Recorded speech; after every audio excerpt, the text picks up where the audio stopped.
Pero le estamos dando una cordial bienvenida a todas las personas que nos están acompañando el día de hoy.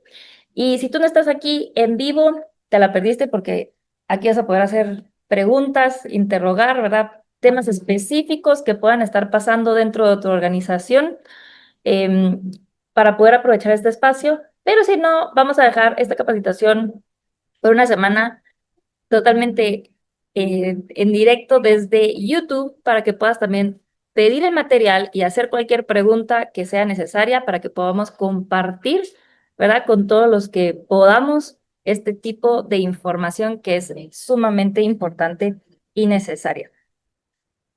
Ahora, ahora sí lo voy a decir bien. Vamos con la licenciada Evelyn Manson, quien nos va a decir por dónde empezamos con toda esta parte de la gestión, ¿verdad?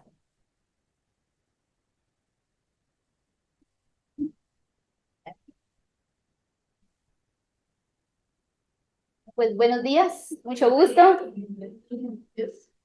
Para nosotros, pues es un verdadero gusto estar acá con ustedes compartiendo estos espacios, tanto de aprendizaje, ¿verdad? Tanto para ustedes como para nosotros también, ¿verdad? Porque esto es un tema que no terminamos nunca de conocer al 100%, ¿verdad? Siempre estamos en constante aprendizaje. Entonces, pues en esta ocasión me corresponde platicarles un poquito a ustedes sobre la línea histórica de algunos eventos y el marco conceptual de la gestión del riesgo.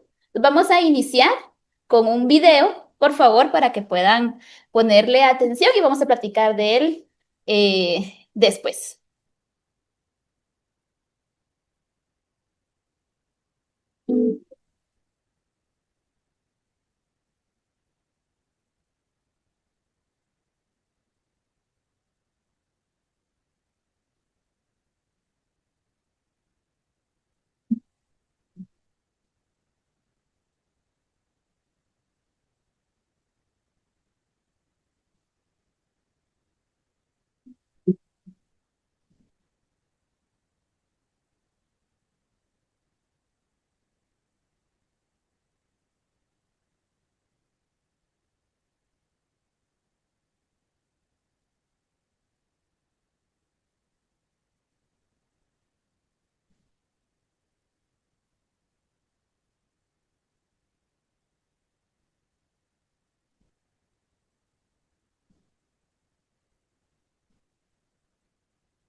Muy bien, muy bien.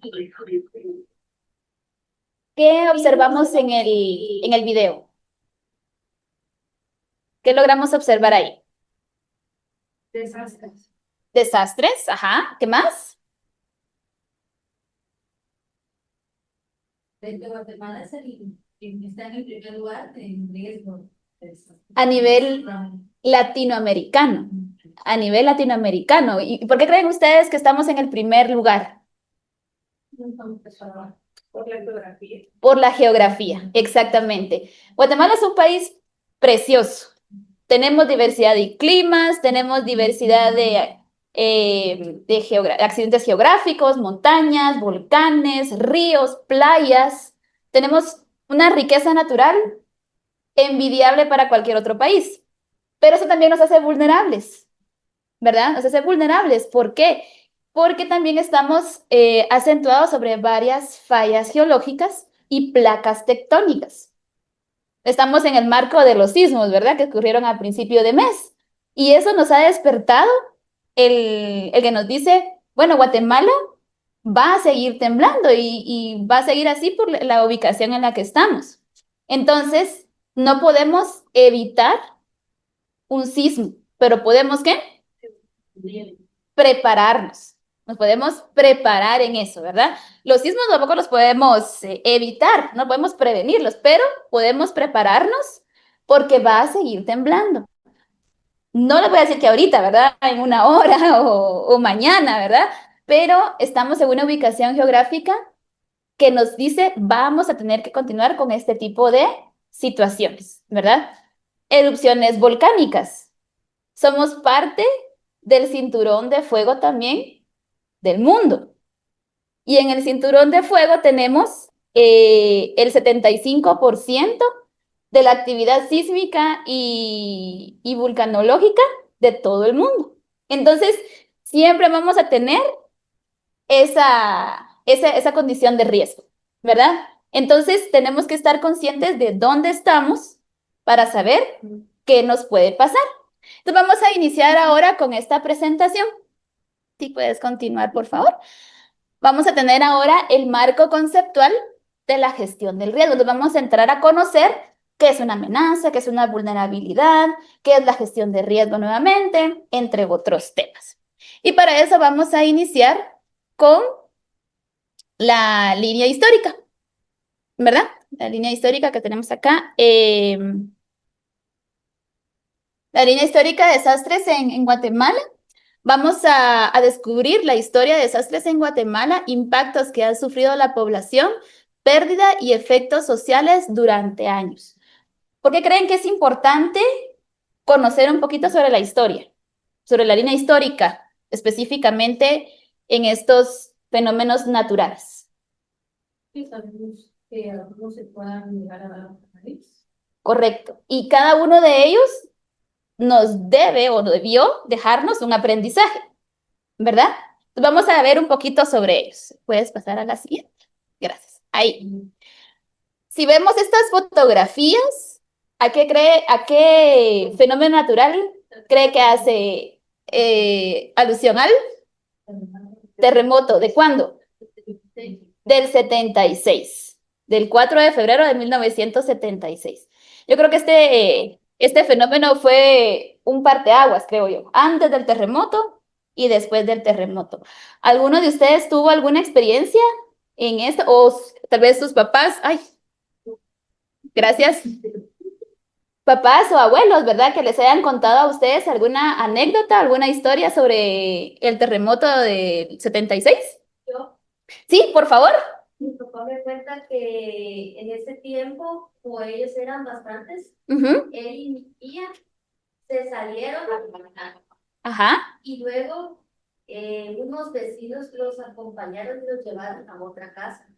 Entonces, hasta después salieron mis abuelos con mis demás tíos. Ok. Ellos estaban buscándolos porque les faltaban. Ajá. Estaban pasando asistencia, ¿verdad? Me faltan dos. Siguiente cuadra. Wow. Hasta la siguiente Hasta cuadra. la siguiente cuadra, porque los vecinos que tenemos a la par, ellos se los llevaron, porque en la siguiente cuadra está la familia de estos vecinos. Oh, ya. Los llevaron ellos para cuidarnos. Como resguardo, digamos, ¿verdad? Gracias por compartir. Imagínense esa angustia, ¿verdad? Tengo a mis hijos acá y cuando yo salgo solo tengo dos y me falta uno. ¿Y qué hago? Lo primero que uno piensa es fatalidad, ¿verdad? Pero ya después saber que están con nosotros vecinos que tuvieron a bien resguardarlos, ¿verdad? En ese momento, pues uno se siente agradecido, pero en el momento, una desesperación horrible, ¿verdad? Muchas gracias por compartir. Una vez compartiendo yo este tema, tuve la oportunidad de escuchar la experiencia de una persona que vivió el terremoto como bombera. Y me decía, mire, fue algo terrible, porque salimos, yo estaba en la zona 3 meses, salimos al momento de que finalizó el movimiento. Ay. Y ver ese panorama de las casas destruidas, de personas llorando, corriendo, entre otras especificaciones que me dijo, pero creo que no es muy oportuno ahora mencionarlo. Ha sido una experiencia, para mí, me dice, marcada.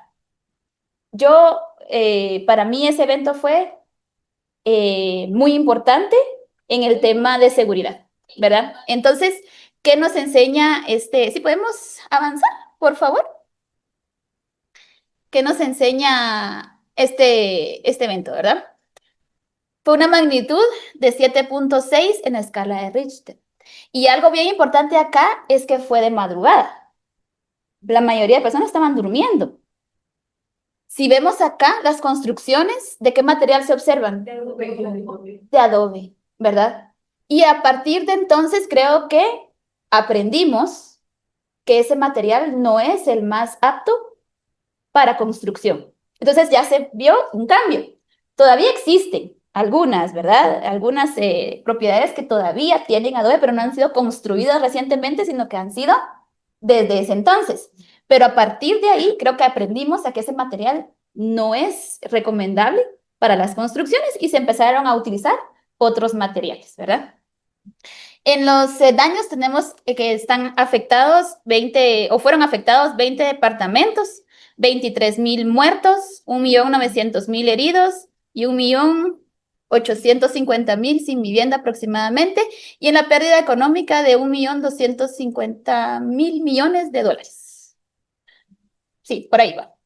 Entonces, si vemos en el video, decía que por cada dólar que se invierte en preparación, ¿cuánto se ahorra? $7. Si hubiésemos tenido esa cultura de prevención, probablemente esas pérdidas económicas hubiesen sido minoritarias. Pero, como el enfoque en ese entonces, ¿cómo era? Responder. Responder, exactamente, era ante la emergencia, no teníamos, ¿verdad? Esa cultura de prevención. ¿Qué acciones relevantes? Implementación del plan de los 100 días de descombramiento y albergue mínimo en todo el país y la rehabilitación y reconstrucción de nuevas colonias en zona 3 y zona 19 de la ciudad, ¿verdad? El encontrar un nuevo lugar para vivienda de las personas fue un reto, ¿verdad? Porque no se tenía las mismas oportunidades de construcción. De ahí que se derivan muchos asentamientos humanos que hasta la fecha sobreviven, ¿verdad? Y que eso era lo que nos hablaba también un poquito aquí Sarita, la construcción social del riesgo. Sabemos que ese terreno, en un barranco, al vivir yo ahí, estoy en riesgo, definitivamente. Pero tengo una vulnerabilidad económica que no me permite tener otra posibilidad de vivienda. Entonces, se construye socialmente el riesgo, ¿verdad? Muy bien. Entonces, para continuar ahí un poquito, ¿ok? Vamos a esperar ahí.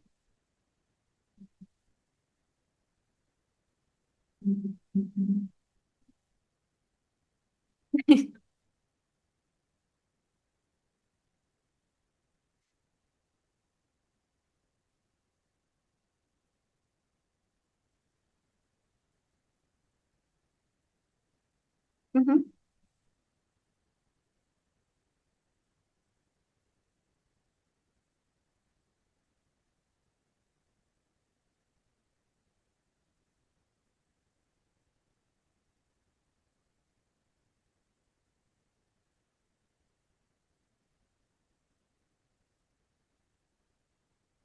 Muy bien, vamos a continuar. Entonces, aquí pues estaban las imágenes, ya se me adelantaron. ¿Qué dice ahí? El Cambrai, ¿verdad? Ya lo había mencionado anteriormente, ¿verdad? ¿Alguien vivió esto? ¿O tuvo conocidos que lo vivieran? ¿No? Esto sucedió, ¿verdad? En Santa Catarina Pinula, debido a un deslizamiento de tierra que prácticamente dejó soterrada, ¿verdad? Incluso se declaró zona cero, ¿verdad? Esa localidad.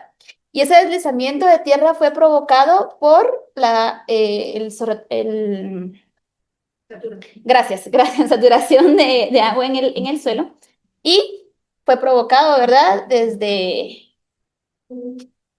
decir, el terreno no era el más apto para vivir y construir.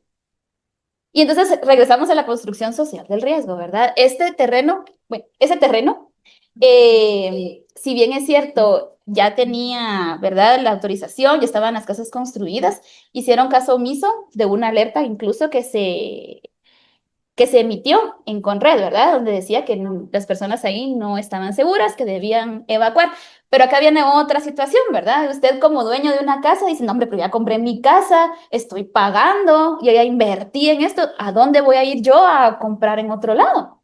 ¿Verdad? Entonces, hay ahí una situación de priorizar, ¿verdad? Porque sucede mucho también con las evacuaciones, por ejemplo, ahorita en Santa María de Jesús o cuando fue lo del volcán de fuego, que no querían evacuar las personas porque otras personas se metían a sus casas a robar, sacaban las cosas de ahí, entonces decían, no, a mí me han costado mis cosas, yo me voy a quedar aquí y no me va a pasar nada.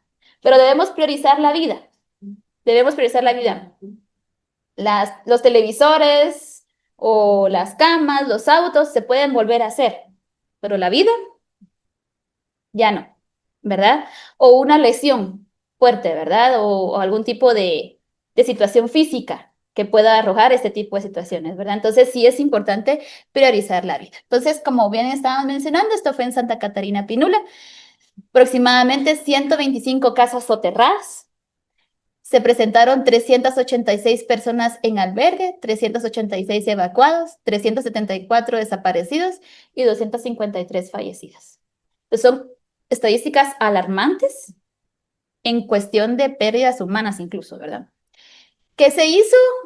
Acciones de búsqueda y rescate que fueron prioridad en la atención de la emergencia y se trabajó en la institucionalización de 9 herramientas que contemplan etapas de gestión de riesgo.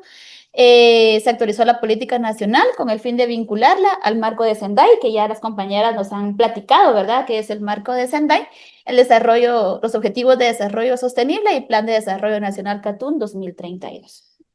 Siguiente, por favor. ¿Qué vemos ahí? Erupción del volcán. ¿De qué? Sin miedo. Aquí no les vamos a hacer nada. Volcán de fuego. Muy bien, en el año 2018, ¿verdad? Una situación sumamente fuerte en donde a pesar de que pues estábamos un poco alejados del volcán, la ceniza llegó hasta acá. Entonces nos afectó casi todos, ¿verdad?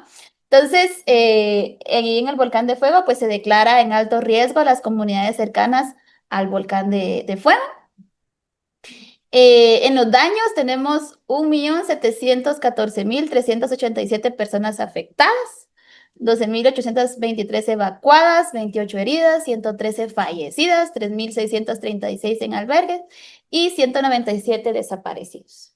O sea, yo tengo que estar consciente que si yo vivo cerca de un volcán, este en cualquier momento puede hacer erupción, a menos de que esté totalmente inactivo. Pero la naturaleza siempre tiene una dinámica. Y contra esa dinámica de naturaleza no podemos evitarla, no podemos impedirla. La naturaleza va a tener su dinámica como tal y en cualquier momento empieza esto, ¿verdad? Una erupción. Entonces, se estima una pérdida económica de una cifra bastante potente, ¿verdad? A sabiendas de que yo, si vivo cerca de ahí, estoy en constante riesgo, ¿verdad? Entonces, las acciones que se implementaron fue una serie de ellas orientadas a la reducción de riesgo de desastres, como la instalación de la plataforma territorial de diálogo en el accidente del país, la aprobación del glosario de gestión de riesgo de desastres y la elaboración del Plan Nacional de Gestión de Riesgo de Desastres. Por favor, la siguiente. Vemos ahí unas fotografías que nos hacen alusión a una tormenta, inundaciones, ¿verdad? Vemos ahí cultivos, entonces estamos hablando de las depresiones tropicales ETA e IOTA, que fueron en el 2020. En este caso, pues los daños también, ¿verdad? Vemos ahí algunas cifras, 3.634 incidentes, 38.702 personas en riesgo, 2.438.939 afectadas, etcétera, etcétera, etcétera. Entonces, si vemos acá, siempre las cifras son bastante altas, a pesar de que sabemos que en Guatemala viene la época de lluvias. Entonces, la pregunta es, ¿por qué nos sigue pasando lo mismo? ¿Por qué creen? Sin miedo, de verdad, no les vamos a hacer nada, no va a pasar nada.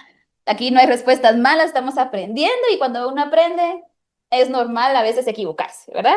Entonces, ¿por qué creen que seguimos pasando por lo mismo?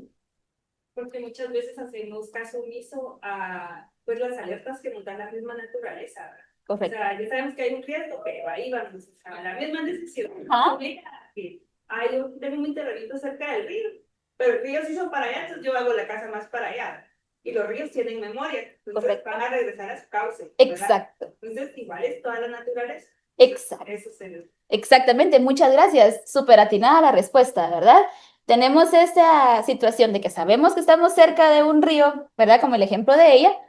Y si hay mucha lluvia, el río se puede, como decimos, ¿verdad? Se puede crecer y se desborda, ¿verdad? Y ahí estamos alegando, ay, se metió el agua a mi casa, ay, me va a arruinar mis muebles, ay, mi cultivo, ay, esto y lo otro, mi carro, ¿verdad? Que se me va a arruinar mi carro. Pero estamos conscientes que estamos a la par de un río. Entonces, ¿qué estamos haciendo para evitar que se repita ese ciclo? Y entonces ya queda como tarea en nosotros, ¿verdad? Ustedes analicen su contexto. ¿En dónde está su casa? Si está en una buena posición, si es una posición de riesgo, pero no del río, puede ser de otro tipo de riesgo, ¿verdad?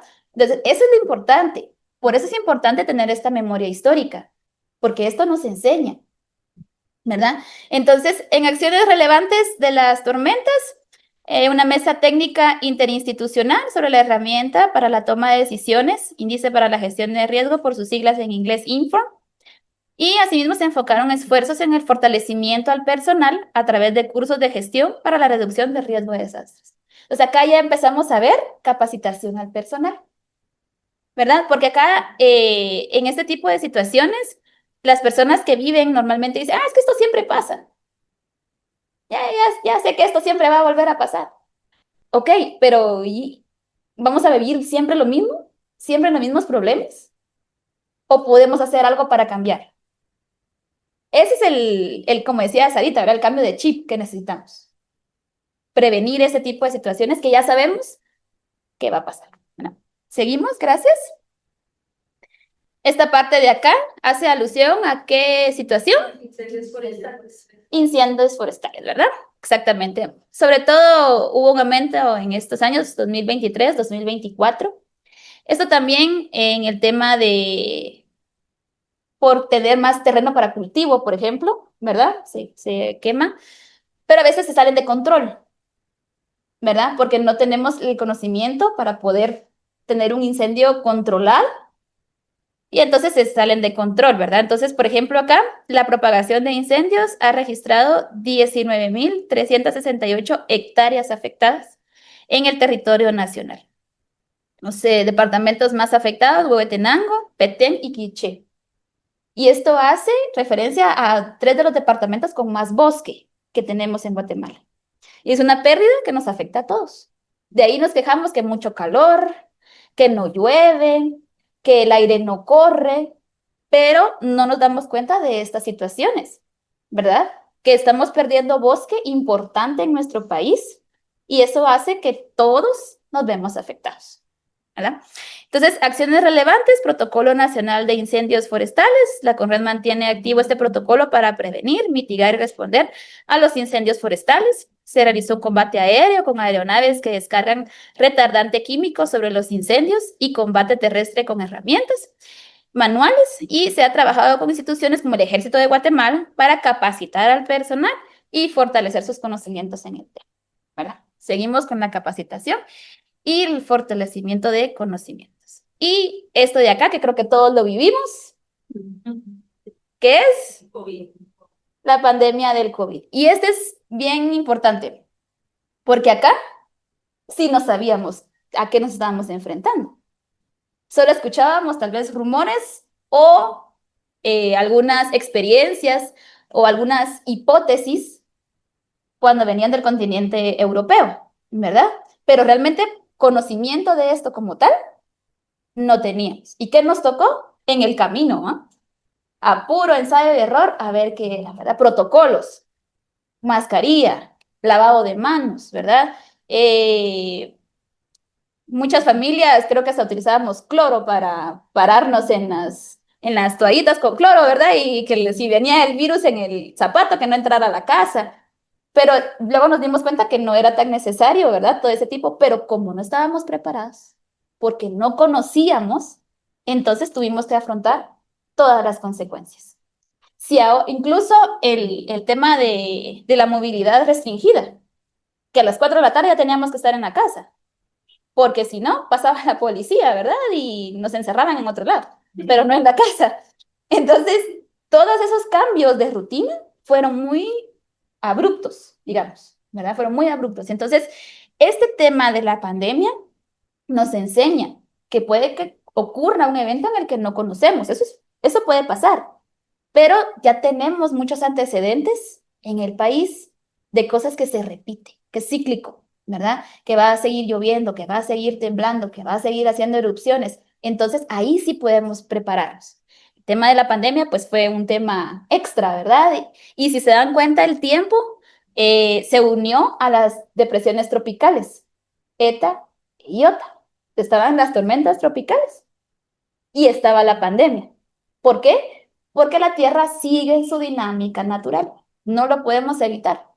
Entonces, es importante siempre tener en cuenta que, así como esto de la pandemia, pues definitivamente no podíamos estar preparados para algo, ¿verdad? Solo podíamos seguir algunos protocolos y implementarlos y esperar, ¿verdad? Si daba resultados o no.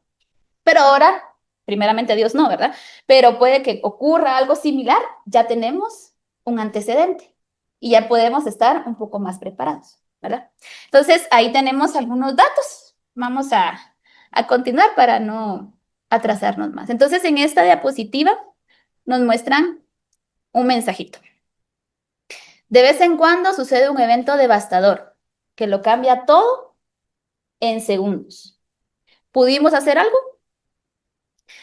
Una condición latente puede llegar a ser una condición de pérdida.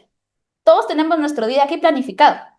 Bueno, voy a ir a la capacitación a las 8, a las 11:30, 12, no sé a qué horas van a ir finalizando, ¿verdad? Vamos a terminar, voy a ir a almorzar, voy a hacer esto y voy a ir a mi casa. Tenemos planificado nuestro día.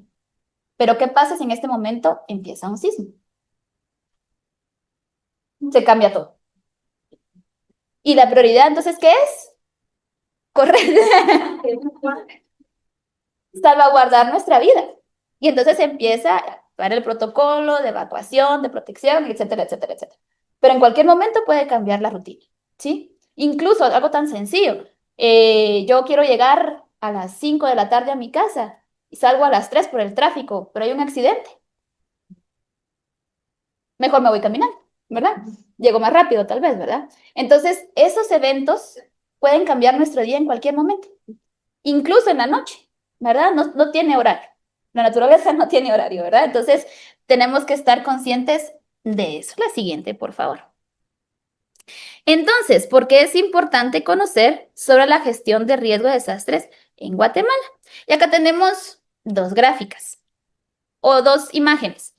Centrémonos en la de color negro. Dice que somos el país número 10 con el mayor riesgo de desastres en el mundo. En el mundo.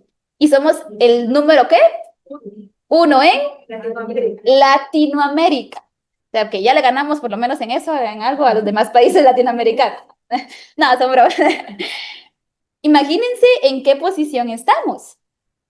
Entonces, es muy importante realmente conocer y actualizarse en estos temas, ¿verdad?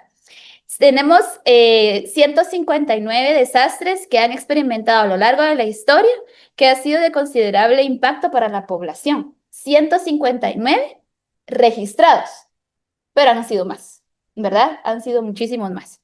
Y el 86% de los desastres que ocurren en el país son de tipo hidrometeorológico y geológico. ¿A qué nos referimos con esto? Hidrometeorológico, tormentas, exacto, todo lo que tenga que ver con agua, ¿verdad? Tormentas, huracanes, inundaciones, y geológico, sismos, erupciones volcánicas, entre otros, ¿verdad? Entonces, estamos en el 86% de ellos son de estos orígenes. Y continuamos con la misma dinámica que yo les decía, ¿verdad? De la naturaleza. Entonces, ¿qué es la gestión de riesgo de desastres? ¿Me puedes, por favor? Gracias.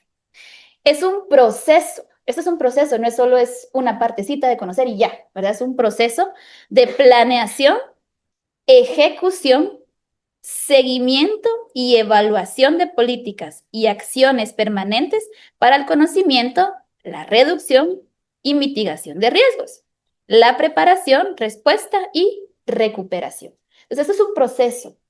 No es solamente, ya conocí, ya estoy totalmente preparada, ya no tienen nada más que aprender. Al contrario, ¿verdad? Ese es el inicio, ¿verdad? Ese es el inicio. Yo planifico y luego ejecuto, le doy seguimiento y evalúo. ¿Estuvo bien? ¿Qué estuvo mal? Por ejemplo, si tuviéramos ahorita que evacuar el edificio y hacemos una buena evacuación, entonces yo le empiezo a evaluar, sí, seguimos el protocolo, nadie gritó, ¿verdad? Todos estaban en calma, nadie se empujó, nadie dijo, quítate, ¿verdad? Me toca a mí salir primero, nadie dijo eso. Perfecto, estamos bien en eso. ¿En qué fallamos? Bueno, porque salimos todos y nos amontonamos en la puerta. Entonces tenemos que entender que tenemos que ir saliendo. Exacto, ¿verdad? No podemos salir todos ahí amontonados, ¿verdad? Porque no vamos a hacer nada. Pero a veces ese control de emociones hace la diferencia. Entonces todo eso yo lo voy chequeando. Y tenemos acá que las acciones tienen el propósito explícito de contribuir a la seguridad, el bienestar y calidad de vida de las personas y al desarrollo sostenible. Entonces, como vimos en el marco normativo, la preservación de la vida, la prioridad del bienestar, eso es lo que necesita o lo que quiere como resultado la gestión del riesgo, la preservación de la vida también y la calidad de vida. Continuamos, gracias. Y acá tenemos una pequeña diferencia entre qué es una emergencia y qué es un desastre, ¿verdad? La emergencia es aquella que es atendida con recursos propios. No nos referimos a propios de mi casa, ¿verdad? Sino que propios de mi comunidad. Digamos que hay un incendio, se está quemando un árbol, ¿verdad? Entonces, ¿qué hago yo? Llamo a los bomberos, ¿verdad? Llamo, mira, hay un incendio aquí, que no sé qué. Llegan los bomberos, controlan el incendio, terminó. Es una emergencia. Pero ¿qué pasa si es un incendio que abarca 3, 4 hectáreas de bosque? Tal vez solo con un cuerpo de bomberos no es suficiente. Entonces llamamos al de otra localidad. Tampoco es suficiente. Entonces llamamos al de otra localidad. Tampoco, nos falta uno más. Llamamos a otro. Entonces ya como se excede la capacidad de la comunidad, entonces ya es un desastre. Entonces, emergencia es con recursos propios que se puede atender y el desastre es ya con más allá de los que tiene a disponibilidad la comunidad. Eso es para que tengamos clara la diferencia, ¿verdad? Y podamos emplear correctamente el término. Otra, ahí está, gracias. Entonces tenemos acá que los fenómenos naturales no podemos impedirlos, ni tampoco predecirlos, pero sí podemos reducir los daños que estos pueden causar o que pueden generar adquiriendo conocimiento, ¿verdad? Entonces yo sé que ahorita viene la época de lluvia porque ya acabó la canícula, ¿verdad? Ya ayer empezó a llover, entonces empieza el tema de la lluvia y tal vez acá en nuestro contexto no es tanto el desbordamiento de ríos, por ejemplo, ¿verdad? Sino que puede ser el aumento del tráfico para nosotros, ¿verdad?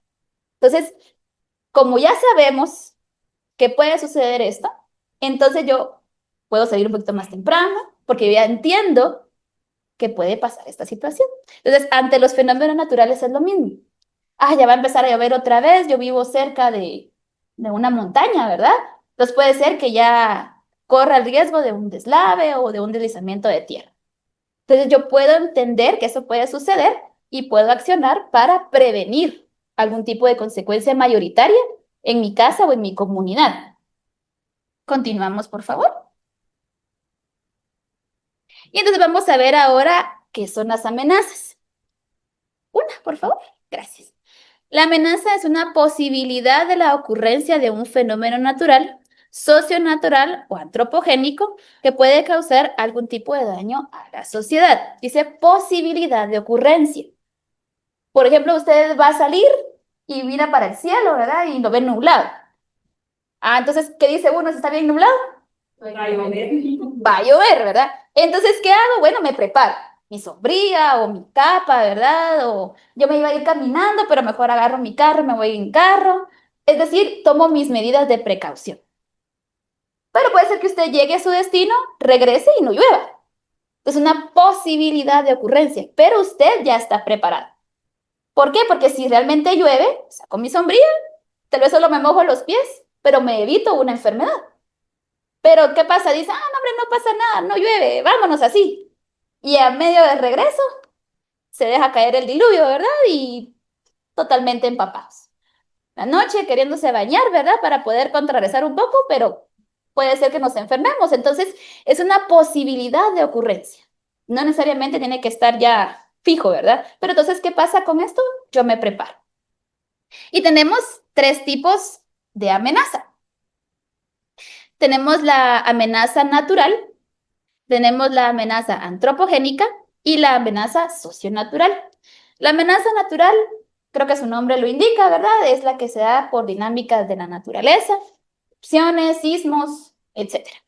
La antropogénica es la amenaza que es creada por nosotros mismos, por el ser humano, ¿verdad? Por ejemplo, la contaminación a la que estamos expuestos todos los días. Nos quejamos a veces de que llueve mucho y se tapan las calles, ¿verdad? Pero ¿qué ha pasado con alguna cantidad de basura que se está en la calle?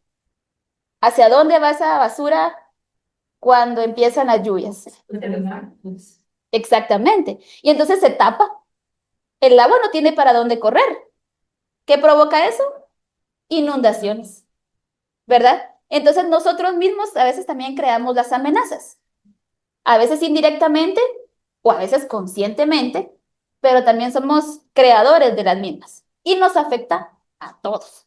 Y la socionatural es la combinación de una amenaza natural con la acción del ser humano, como por ejemplo la deforestación desmedida.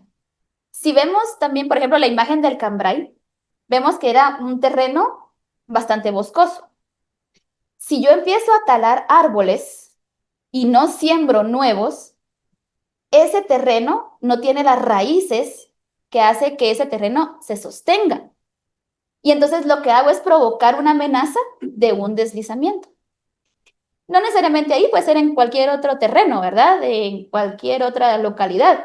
Pero eso es provocada porque es una combinación entre una amenaza natural y una amenaza del ser humano. Entonces tenemos esos 3 tipos de amenazas con las que convivimos todos los días. Que no estemos conscientes al 100% de cuál es cuál, eso ya es otra cosa, pero las convivimos todo el tiempo. Por favor. Y también tenemos las vulnerabilidades. Son una condición de fragilidad y susceptibilidad construida histórica y socialmente determinada por factores socioculturales y ambientales asociados al desarrollo que caracteriza y predispone a un individuo o sociedad a sufrir daños en caso del impacto de un fenómeno natural. Entonces veamos la imagen que nos presenta. ¿Qué podemos observar en esa imagen? Un asentamiento, ¿sí? Está debajo de Bueno, un puente. ¿Ubican qué puente es? feliz. Puente Belice, correcto. Y entonces, ¿qué sucede? Como estábamos hablando, ¿verdad?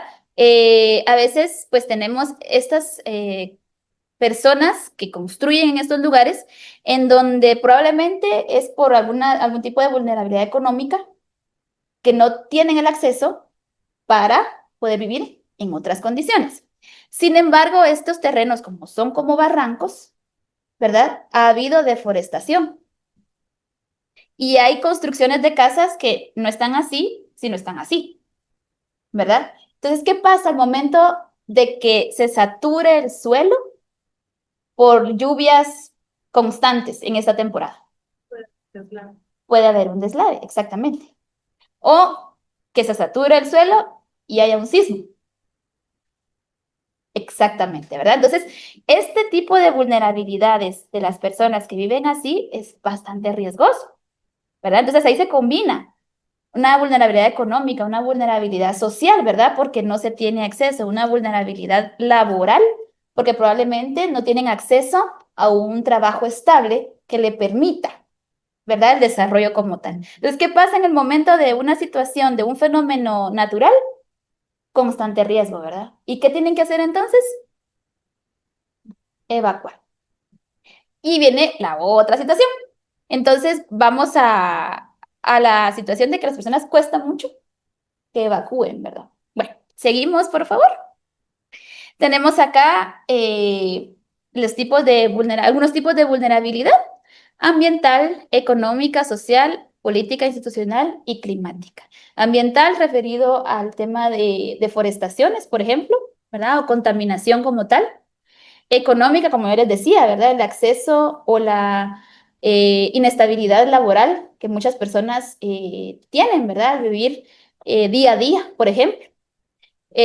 Social, que incluso el tema de acceso a un trabajo o a educación como tal hace que limite al desarrollo de la persona. La político institucional, que a veces los trámites burocráticos, ¿verdad? Hace que los procesos sean más lentos y no lleven a una resolución positiva. Y climática, pues hace referencia al cambio climático que estamos enfrentando, ¿verdad? Todo esto afecta a nuestra sociedad. Tenemos el impacto en el desarrollo. ¿Puedes dar otra, por favor? Gracias. ¿Otra? Gracias. Entonces, los fenómenos de origen natural que amenazan al país se materializan en desastres que afectan no solo a la población, sino también a la infraestructura del país. Si se desborda un río y ese río pasa sobre una carretera, la comunidad se queda incomunicada. Y si por ahí tenía que pasar alimento o medicina, entonces todo esto nos afecta en la situación de desarrollo, ¿verdad? Y tiene algunos efectos directos como daños físicos o indirectos como sociales y económicos. Continuamos, por favor. Acá tenemos las líneas de trabajo. Esto no me voy a detener mucho porque es lo que hemos venido platicando sobre el marco de Sendai, las prioridades del marco de Sendai. La gestión prospectiva, ella lo habló Sarita, ¿verdad? De comprender riesgo de desastres. La gestión correctiva, que es fortalecer la gobernanza. Gestión reactiva, que es invertir en la reducción. Y la gestión evolutiva, que es la preparación, respuesta y recuperación. Esta es una línea de acción, ¿verdad? Esa línea de acción es la que tenemos que tener en cuenta para el tema de gestión de riesgo de desastre. Y aquí pues teníamos una pequeña actividad. Vamos a ver si pusieron atención. Es un examen. Mentira. No, son mentiras. Acá solo tal vez 2 personas rápidamente, si me pueden identificar alguna amenaza o alguna vulnerabilidad o riesgo que se pueda observar acá. ¿El puente? ¿Qué tiene el puente? Cuénteme. El puente roto, ¿viste? Ajá, ¿otro? ¿Quién me puede identificar? A ver. Observemos, por ejemplo, esta casita de acá. ¿Qué podría tener ahí como amenaza? Un deslave, ¿correcto? Miren, esta parte de acá empieza a llover, ¿verdad? Un terremoto y probablemente desaparezca la casita, ¿verdad? Otra podría ser, por ejemplo, la deforestación desmedida que está aquí atrás, ¿ven? ¿Sí? Entonces tenemos una vulnerabilidad climática y ambiental. Entonces, acá, este es un ejemplo, ¿verdad? Es un contexto ejemplo. La tarea que les toca a ustedes, podemos ver la siguiente, por favor. Acá tenemos como la resolución de la misma. La tarea que les queda a ustedes es ver su contexto, ver el contexto en el que ustedes se desarrollan, ¿verdad? Para que ustedes puedan identificar amenazas y vulnerabilidades en su alrededor. ¿no? Entonces tenemos acá algunos. Y ahí estaríamos con esta presentación. ¿Alguna pregunta? ¿Duda? ¿Comentario? ¿Queja? Nada. Bueno, entonces muchísimas gracias por el espacio y ya como último tema, perdón, la recomendación de la mochila de las 72 horas, ¿verdad? ¿La han escuchado? Sí. ¿Sí? ¿Quién la tiene ya lista? ¡Wow! Muy bien, los felicito. Siempre hago esta pregunta y normalmente me dicen nadie. Entonces, los felicito. ¿Qué es la mochila? Es un instrumento que ayuda a sobrellevar las necesidades básicas de la persona durante los 3 días posteriores al desastre o a la emergencia. ¿Qué elementos podríamos tener nosotros en nuestra mochila? Alimentos enlatados. Alimentos enlatados, muy bien. ¿Qué otro? Agua pura, ¿qué más? Alimentos personales. Linterna, documentos personales, fotocopia, ¿verdad? El documento personal. ¿Qué más? Ropa, ¿verdad? Porque con qué nos vamos a cambiar. Medicamentos, ¿verdad? Siempre acompañado de receta médica, ¿verdad? Para soporte también de los cuerpos de auxilio cuando vean ese medicamento. ¿Qué otras cosas? Linterna, muy bien. Un radio con baterías, correcto, para estar informados, ¿verdad? Como bien decía acá al inicio, ¿verdad? Porque tenemos que comunicarnos a veces sin internet. Entonces tenemos que estar comunicados y escuchando, ¿verdad? Las indicaciones de las autoridades. ¿Qué otras cosas? Comida enlatada, sí. Papel higiénico, ¿verdad? Toallas húmedas, ¿verdad? Toallas sanitarias. Si tenemos niños pequeños, ¿verdad? Pañales, zapatos, copia de llaves de la casa o de todas las puertas que pudiéramos tener. Una frazada, ¿sí? Para contrarrestar el frío. Tenemos que tener un kit también de primeros auxilios, ¿verdad? De gasa, alcohol, etcétera, etcétera, ¿verdad? Entonces, ¿qué más? Directorio con números de emergencia. Directorio con números de emergencia, gracias, Scarlett, ¿verdad? Porque estamos tan acostumbrados a solo marcar. Y si nos preguntan cuál es el número de quién, ¿verdad? Entonces es importante tener ese directorio y sobre todo, como bien decían al inicio también, acá ustedes también tienen que tener su mochila, la mochila del trabajo y la mochila de la casa. Y recuerden que en la casa es una mochila por cada integrante de la familia. No es una mochila por la familia, es por cada integrante, ¿verdad? Y tener que estar revisando constantemente las fechas de caducidad de los elementos que se vencen, ¿verdad? El alimento, por ejemplo, está vencido, se cambia por otro, ¿verdad? Y están ahí sí que actualizando la mochila para no caer en estar comiendo después algo vencido, ¿verdad? Sí. Solo lo recomendable es de que revisemos nuestra mochila de 72 horas cada 3 meses. Eso es como El rango. que dan para que estemos revisando nuestra mochila de 72 horas. Exactamente. Y pues creo que con eso estaríamos finalizando. Sí, y también de que quiero darles no, que aparte pues también se da como una recomendación, si en dado caso ustedes tuvieran mascotas, también se hace la recomendación de que vamos a hacer nuestro kit de servicio para nuestras mascotas. No significa que vamos a llevar su cama, sus juguetes, Bueno, si quieren. Si quieren. pero pueden llevar su comida y su agua pura igual, ¿verdad? También si necesitan algún medicamento, también un tarjetito con una identificación, número de veterinario, etc. Entonces se hace recomendación de mochila 72 horas y también del kit de mascotas. Todo esto se hace recomendación en el plan familiar de respuesta. El plan familiar de respuesta es un formato para que como familia pues estemos preparados. Si ustedes están interesados en esto, lo pueden buscar en Google, ¿verdad? Plan familiar de respuesta con red. Ahí les va a aparecer el machote de cómo realizarlo con su familia. Es bien sencillo hacerlo. Y sin mentirles, si ustedes lo imprimen es de este grosor. O sea, no se van a llevar una semana haciéndolo, sino que lo pueden hacer en 2, 3 horas. Y lo importante de realizar este plan, igual la mochila 72 horas, es de que toda nuestra familia lo sepa. Porque de nada me va a servir a mí, Scarlett, hacer mi plan familiar de respuesta en mi mochila. Si mi familia, el resto de mi familia, me cuenta con eso, ¿verdad? Entonces, esas son algunas de las pequeñas recomendaciones que se dan para que puedan estar preparados. Y solo con una recomendación también en la mochila vamos a integrar todo lo que necesitamos, pero a nuestra necesidad. Por ejemplo, no voy a meter una comida que al final yo no como o que soy alérgica, entonces necesitamos adaptarla a nuestras necesidades. Para mí. Ahí estaríamos. Muchísimas gracias por la atención, Por el espacio. por el espacio. Muchísimas gracias, licenciada Manso. Y ahora vamos a pasar brevemente al siguiente punto que teníamos, en donde vamos a estar compartiendo con ustedes algunas cosas buenas que hemos visto, ¿verdad? Que nos han compartido. En estos últimos días hemos estado hablando con bomberos, hemos estado hablando con otras personas de las empresas de situaciones en donde les han pasado, que les pasó ahorita con el último sismo, por ejemplo, ¿verdad?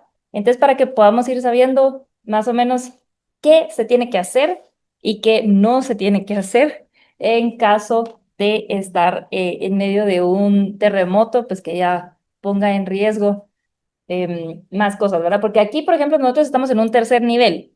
¿Y cómo lo sintieron? De 1 a 10. Ah, igual, estuvo 15. 15. Sí, pero por ejemplo, de nuestros asegurados que están ahorita aquí, eh, en igual, pues va a depender de qué nivel estén, ¿verdad? Pero los de hasta arriba, imagino yo que se han de ver hasta mareados, ¿verdad? También la gente de KPMG, eh, qué difícil, ¿verdad? Estar en esa situación hasta arriba en un nivel 16, en un nivel 18, y que nos pidan, ok, mantenga la calma y el edificio haciéndose así, ¿verdad? Y la ruta de evacuación es pues por las gradas. En esos casos, aprovechando que las tenemos acá, queríamos saber qué se hace, porque hubieron unos asegurados que nos dijeron, mire, o sea, sí, se movía horrible, pero como igual mirábamos que la cola para bajar las gradas era muy larga, tuvimos unos asegurados que se quedaron igual mejor trabajando. Se quedaron y dijeron, bueno, sí, igual me quedo ahí trabajando. Y no eran los dueños de las empresas, porque algunos me han dicho, no, porque era el dueño. No, era gente que decía, no, mejor me quedo trabajando en vez de hacer mi colita, ¿verdad? Y tratar de bajar las gradas. Tenemos otras personas que los agarró bañándose. Y igual decidieron ahí quedarse, quedarse en el baño, ¿verdad? Y tenemos otras personas, bueno, si quieres, el otro punto lo dejamos para después, pero ¿qué hacemos en este caso? Que estamos hasta en el piso más arriba. ¿Cuál es la postura? Bueno, la evacuación debería iniciar niveles inferiores, ¿verdad? Siempre se tiene que como estudiar el contexto porque hay edificios que tienen también escaleras contra incendios que también podrían ser utilizadas en algún momento, ¿verdad? De una situación como esta. Entonces, la evacuación inicia de los niveles inferiores. ¿Qué se hace durante el momento en que se evacúan los niveles inferiores?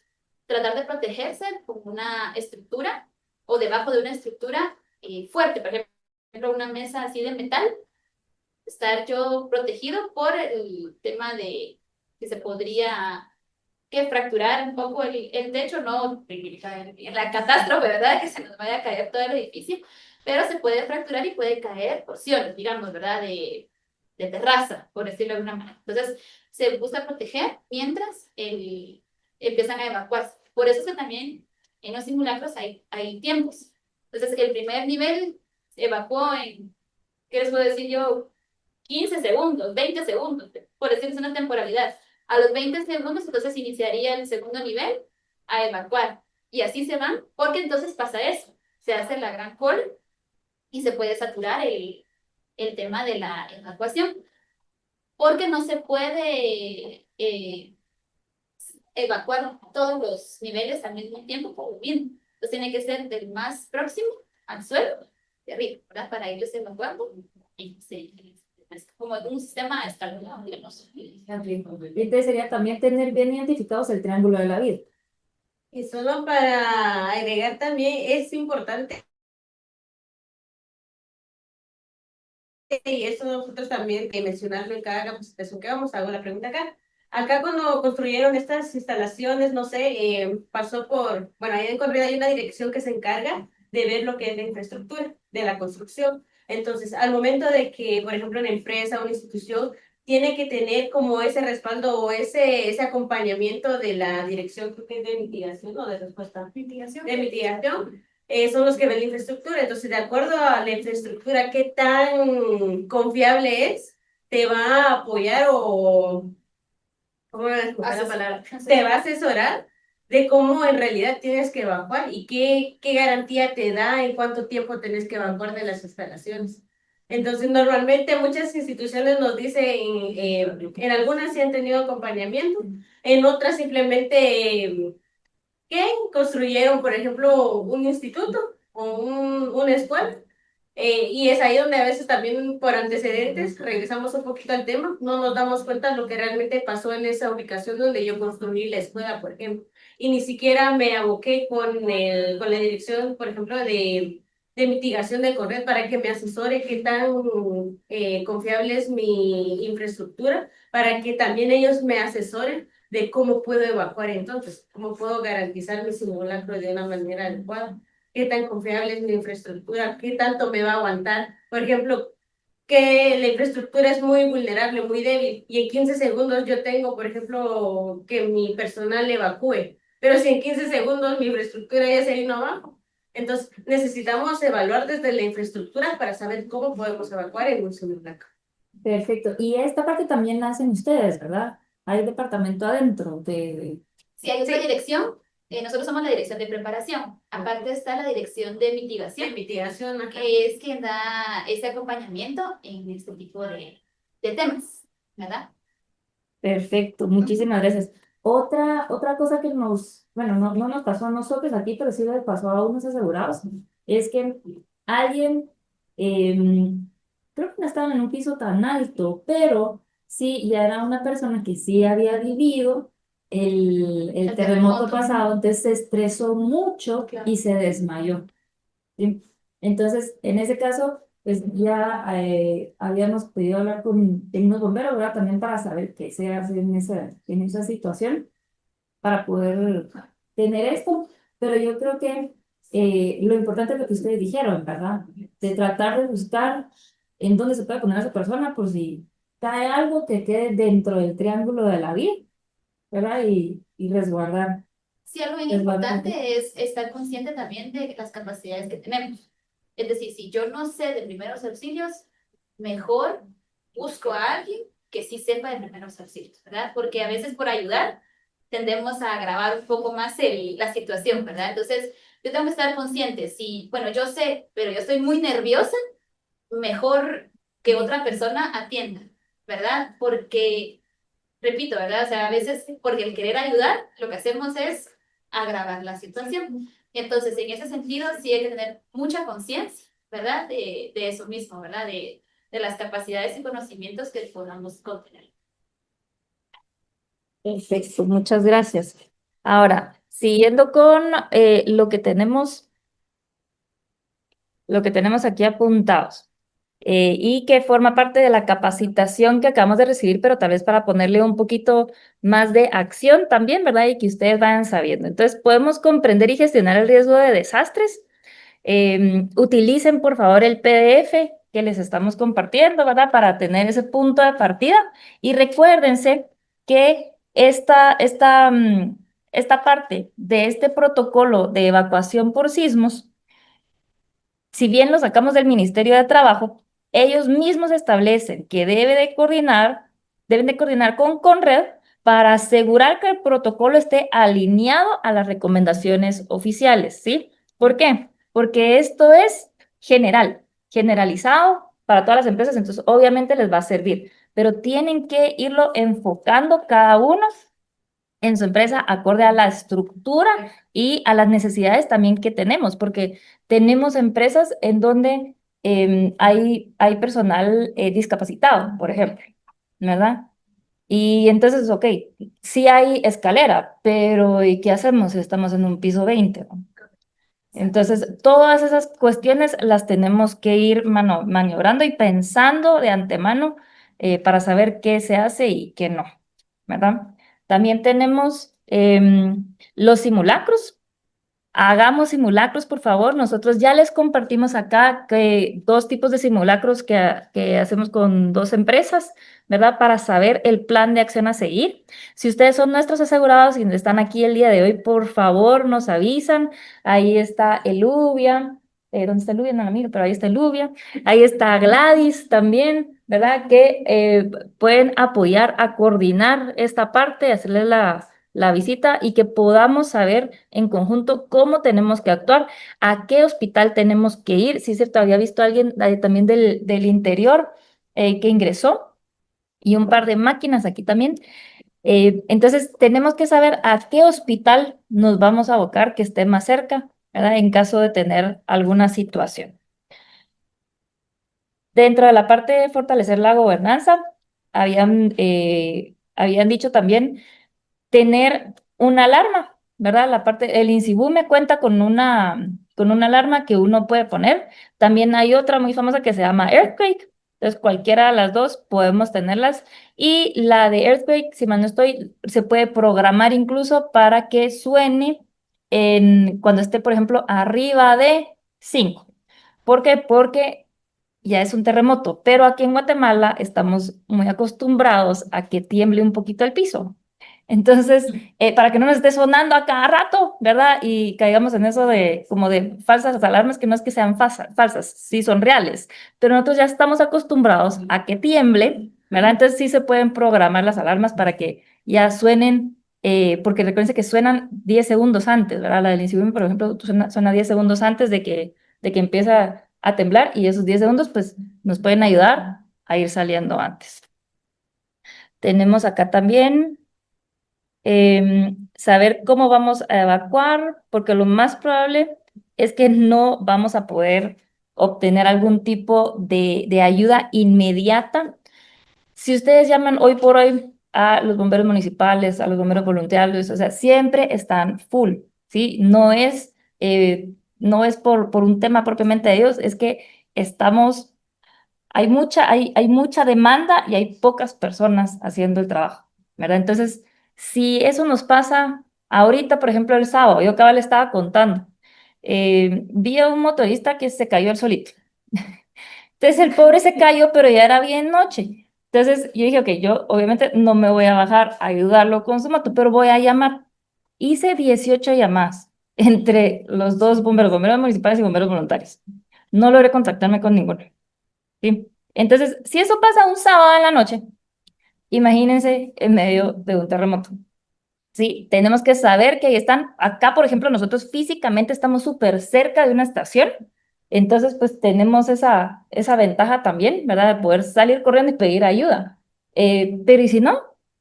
¿Verdad? Y también tenemos que saber que en caso de una emergencia, ellos igual van a estar bien ocupados y hay demanda, ¿verdad? O sea, si yo me abrí, pero el otro está con el hueso salido, ¿verdad? También hay que ir viendo ahí. Entonces tenemos que tener el plan de acción de qué es lo que vamos a hacer y cómo nos vamos a llamar.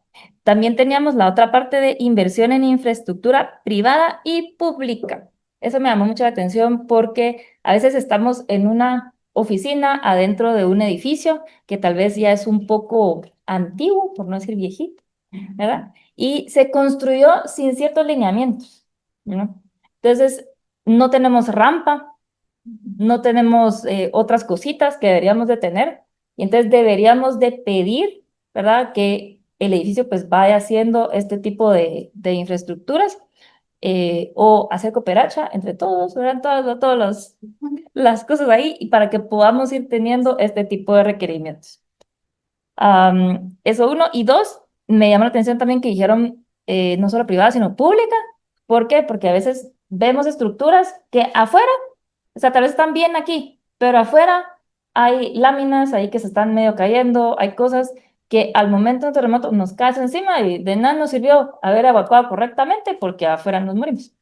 Bueno, Entonces tenemos que hacer como nuestro trabajo de labor social, ¿verdad? Y responsabilidad empresarial también, de ver que lo que esté alrededor nos pueda ayudar a salvarnos la vida. Y ahora terminando con esta parte del protocolo de evacuación por sismos, teníamos la tercera parte, que es qué hacer después del sismo, y lo vamos a poner súper rápido porque eso tenemos 2 minutitos. Y si mal no estoy, creo que vi por aquí, no, yo creo que no. No sé, me pareció haber visto al doctor Coma. Doctora Bernal, me avisa si está el doctor Coma por ahí. Dígale que no se vaya porque ya que lo vi por ahí, le voy a pedir que un par de palabras. Pero tenemos en la última parte que es después del sismo. ¿Sí? Después del sismo tenemos temas importantes también que tenemos que hacer, que es cortar los servicios, ¿sí? Si es posible, cortar todo el tema de electricidad, cortar el tema de gas. ¿Por qué? Porque por la movidita puede ser que se haya quedado alguna fuga. Y sí han pasado, el sábado estuve hablando con un bombero que ya no pudo estar el día de hoy aquí con nosotros, pero el bombero me dijo que la vez pasada ya no me acuerdo qué fue lo que pasó, no fue un sismo, pero sí pasó algo y hubo un cortocircuito, pero nadie se había dado cuenta. Y estaba a la par de la planta esta que levanta a los edificios cuando se quedan sin luz, ¿verdad? Y entonces, ajá, pero había ahí electricidad y vino un joven que pasó por ahí, le dieron ganas de ir al baño, hizo ahí a la par, y como es agua, hizo contacto y se electrocutó, ¿sí? Entonces, si hubiera estado sin electricidad, eso pues no le hubiera pasado nada. Ahora, con el tema del gas, pues todos sabemos que nos podemos morir súper rápido, ¿verdad? Si tenemos alguna fuga de gas, entonces es importante cortar los servicios. Otro punto importante es no regresar, saber que dentro del protocolo está aquí, no regresar al edificio hasta que las autoridades indiquen que es seguro hacerlo, ¿sí? Y la parte del plan de acción, recordémonos que podemos tener un plan de acción, pero es súper importante saber, ¿y si nos perdemos, qué pasó? ¿Verdad? Porque eso ya nos ha pasado. Les voy a contar una anécdota, pero parece chiste. Por ejemplo, nosotros estábamos en un parque gigante y todos sabíamos qué teníamos que hacer y había miles de personas. Entonces todos sabíamos que después de este show que iba a haber acá, íbamos a salir corriendo para el otro show que estaba acá, ¿verdad? Y todos lo sabíamos. Pero de repente, con tanta gente, nos separamos y no se miraba nada. Yo me había quedado con todos los celulares de la gente porque yo por ayudar a todos, decía, ya les cargo, a ver, métanlo aquí en la bolsa. Entonces yo tenía los celulares de todos.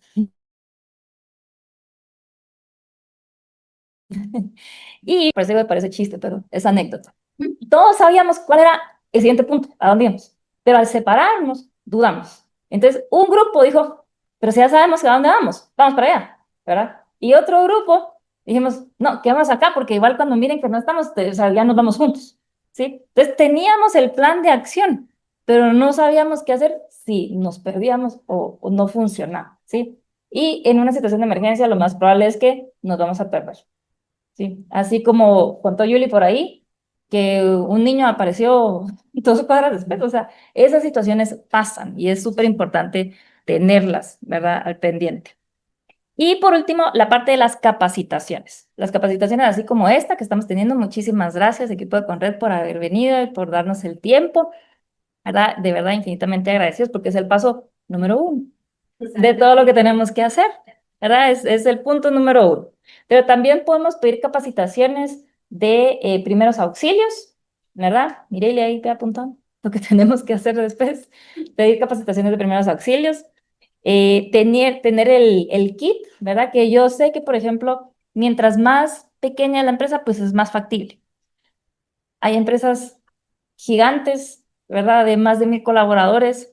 Hay una de 15,000, en donde realmente es muy difícil decir, ay, sí, tenemos el presupuesto para hacer todas las miles de bolsas, ¿verdad? Pero, cabal, el bombero con el que estábamos hablando nos dijo, por lo menos podrían tener un kit chiquito en donde se ponen sueros de esos que vienen ni siquiera en bote, sino que como en bolsita, suero de bolsita, una cardioaspirina, porque puede prevenir el paro cardíaco, y una banda así para vendarse, una venda, una venda, para poderse vendar, ¿verdad?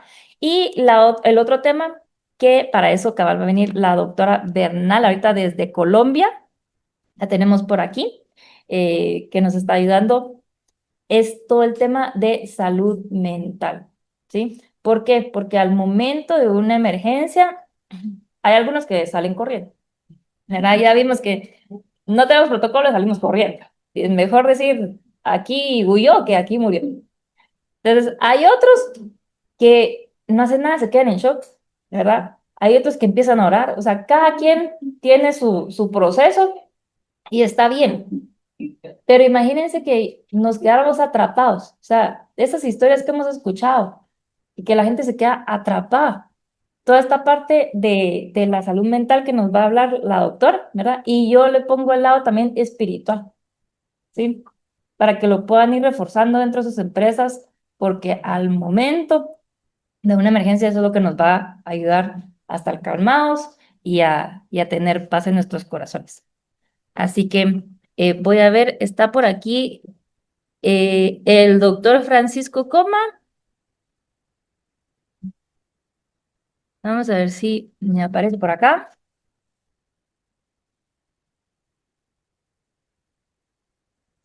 Ah, no, ya no es lo mismo. Buenos días. Aquí está. Doctora Benal, muy buenas, ¿cómo está? Hola, muy buenos días. Muy bien, ¿ustedes cómo están? Muy bien, gracias. La doctora Benal, les cuento un poquito. Ella es psicóloga ocupacional y trabaja en Medilaboral. Medilaboral es una empresa de Colombia. ¿Cuántos años tienen allá, doctora? Ya casi 30 años Ya aquí casi en Colombia. somos como empresas hermanitas, porque nosotros también aquí ya casi 30 años, el otro año los cumplimos. Y ellos se especializan en planes empresariales, ¿sí? Son buenísimos y dentro de los planes organizacionales que tienen está esta parte de la psicología. Ellos ahorita se están pasando para aquí a Guatemala, bueno, no se están pasando, se están expandiendo para aquí a Guate. Sospecho que vamos a estar trabajando muchísimo con ustedes por los programas que tienen, ¿verdad? En donde realmente nos ayudan mucho a poder apoyar a los colaboradores, pero también teniendo el alcance de muchos médicos a la mano, médicos que tal vez no estamos acostumbrados aquí en Guate, como son los psicólogos, ¿sí? Sabemos que muchas pólizas excluyen esta parte de la psicología porque no le ponen la atención que amerita, pero después de un sismo o de cualquier evento realmente, ¿verdad?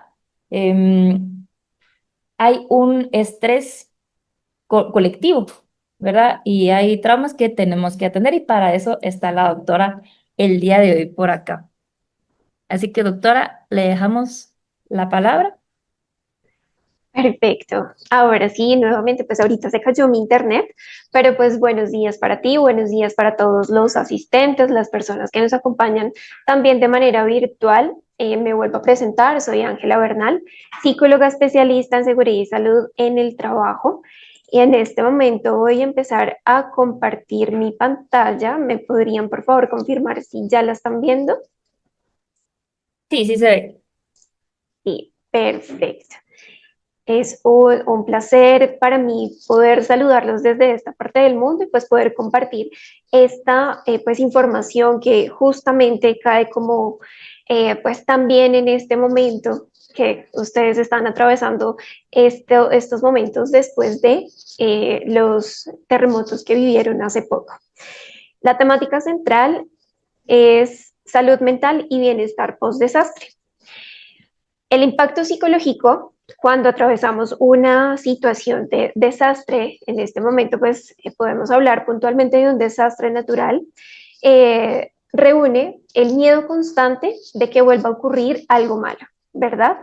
Tener dificultad para dormir, tener sobresaltos ante ruidos fuertes, tener llanto fácil o sentir un nudo en la garganta o presión en el pecho, culpa por haber sobrevivido cuando otros no lo lograron. Aquí pues varios estudios apoyan varias teorías relacionadas con la culpa del sobreviviente. Confusión, desorientación, básicamente como vivir en un estado automático. En cuanto a los niños, es muy común que ellos tengan pesadillas o cambios de comportamiento. Entonces, es completamente normal que nosotros experimentemos un shock o confusión los primeros días después de que ha ocurrido el evento, experimentar ansiedad constante, dificultad para dormir o comer, tener una tristeza profunda, a veces sin un motivo claro, estar irritables o pues ser propensos a enojarnos, sentir culpa por haber entonces salido o sobrevivido a este tipo de situaciones. Estas reacciones son completamente normales ante situaciones que podríamos catalogar como anormales.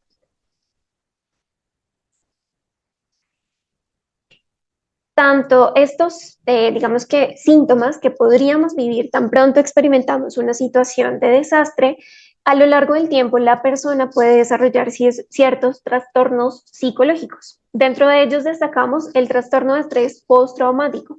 Básicamente nos dice este tipo de trastorno que es ese temor de revivir lo ocurrido, evitar incluso lugares relacionados con el evento.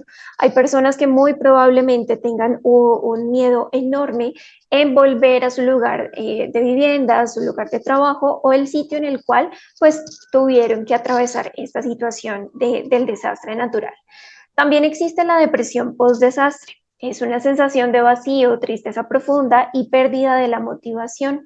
O incluso hay personas que pueden llegar a atravesar un trastorno de duelo prolongado. Culturalmente nosotros siempre tenemos una serie de despedidas hacia nuestros seres queridos, ¿cierto? Cuando ocurre una situación de desastre en la que lamentablemente pierde la vida algún familiar, pues las condiciones en las cuales se desarrolla esta emergencia nos, digamos que ponen ciertos tropiezos en el camino para poder pues, hacer nuestras despedidas, llevar nuestro proceso de duelo incluso, y pues de acuerdo con nuestras creencias y nuestra espiritualidad, pues llevar a cabo todos estos rituales que están tejidos sobre quizá la muerte de las personas. Como medida para proteger nuestro bienestar emocional una vez hemos atravesado una situación de desastre pues, natural, bien sea una inundación, un sismo, un terremoto, un incendio, cualquier otro tipo de evento que pues, quizá tenga un desenlace un poco más desafortunado. Entonces tenemos que es posible también establecer algunas estrategias en distintos niveles, dentro de los cuales destacamos el nivel individual. Las personas afectadas por los desastres suelen sentirse abrumadas, ¿cierto? Suelen sentir que pierden el control e incluso se sienten vulnerables. Sin embargo, existen herramientas desde las prácticas psicológicas para fortalecer la autorregulación emocional y favorecer también la recuperación de ese ser humano. En primer lugar, tenemos las técnicas de regulación emocional. Aquí destaco la respiración consciente y la respiración diafragmática. Probablemente no son términos nuevos para todos, pero pues sí es un poquito más complicado llevarlos a cabo porque incluyen ejercicios de respiración lenta y profunda para activar nuestro sistema nervioso parasimpático, reduciendo de esta manera la ansiedad y el estrés que probablemente estemos experimentando. Un ejemplo muy sencillo que podemos utilizar estando en estos momentos de alto nivel de estrés es inhalar contando hasta 4, mantener o contener nuestra respiración contando nuevamente de 1 a 4 y exhalar en 6. Es decir, inhalamos 1, 2, 3, 4, vamos a sostener durante 4 y luego botamos nuestro aire nuevamente contando de 1 hasta 6. También tenemos ejercicios de anclaje al presente. Este tipo de ejercicios nos ayudan a reducir los pensamientos catastróficos y esos flashbacks que probablemente nosotros recurrentemente vamos experimentando posterior a ese evento traumático. Aquí pues básicamente se trata de un ejercicio muy fácil: identificar y nombrar 5 cosas que se ven, 4 que se oyen, 3 que se sienten, 2 que se huelen y 1 que se saborea. También tenemos técnicas como el mindfulness o atención plena, que permite fomentar la práctica de prestar atención consciente al momento presente. Es decir, siempre mantenernos aquí y ahora, ya que pues este tipo de eventos traumáticos por lo general hacen que nosotros como seres humanos vayamos actuando de forma automática. También tenemos la reconstrucción de rutinas saludables. Después de un desastre, las rutinas pueden verse completamente alteradas, ¿cierto? O incluso desaparecer. Muchas personas pierden su casa, es decir, pues ya no tendrían el lugar para poder realizar sus rutinas diarias de una manera regular o de una manera normal, lo cual pues genera esa sensación de perder el control y esa sensación de que nada va a volver a la normalidad. Es importante por esto establecer horarios regulares para las comidas y también nuestro ciclo de sueño, tener tiempo para el descanso y tener también esos espacios de ocio o recreación, realizar actividad física moderada, como caminar, como por ejemplo realizar ejercicios de estiramientos, ejercicios para la expresión creativa o el apoyo espiritual. Esto también es un factor protector que tenemos que destacar, esa parte espiritual que nos ayuda a anclarnos un poquito a esos agentes motivacionales que nosotros logramos identificar para poder ir pues saliendo adelante a pesar de las condiciones quizá desfavorables que obtuvimos después de atravesar esta emergencia. También tenemos la reestructuración cognitiva básica. Básicamente, pues hace alusión a poder identificar esos pensamientos negativos y poder cambiarlos para que nosotros vayamos identificando, pues, la forma en que estamos cayendo quizá en estas trampas cognitivas, ¿no? Enseñar a identificar y cuestionar esos pensamientos es fundamental para que logremos hacer ese cambio, esa modificación en nuestros pensamientos, como por ejemplo, esto nunca va a mejorar o soy capaz de superarlo. Que sería pues básicamente esa contraparte y esa reestructuración que tendría que hacer el ser humano.